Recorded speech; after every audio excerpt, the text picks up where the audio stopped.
আজকে প্রধান উপদেষ্টা আমাদেরকে আহ্বান করেছিলেন জুলাই আগস্টের অভ্যুত্থানের ব্যাপারে একটি ঘোষণাপত্রের জন্য।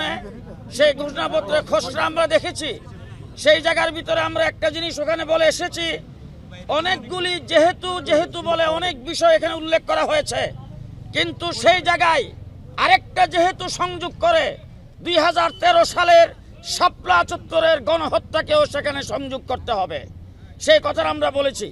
2021 সালে পাখির মতো গুলি করে উলামায়ে কেরামকে হত্যা করা হয়েছে, হাজার হাজার উলামায়ে কেরামকে গ্রেফতার করে রাখা হয়েছে, সেটাকেও এখানে উল্লেখ থাকতে হবে।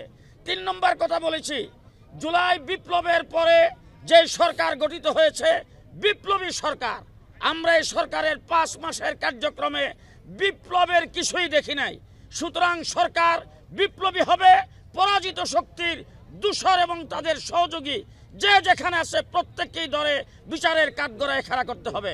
এবং আগামী নির্বাচনে পরাজিত শক্তি এবং তাদের সহযোগী কেউ সেই নির্বাচন অংশগ্রহণ করতে পারবে না। দেশ গঠন করার জন্য যেই ঘোষণাপত্র দেওয়া হবে, এই ঘোষণাপত্র যাতে ঐক্যবদ্ধভাবে হয়, ঘোষণাপত্রের দ্বারা যাতে আবার অনৈক্যের সৃষ্টি না হয়, সেই কথাটুকু আমরা বলেছি। ধন্যবাদ।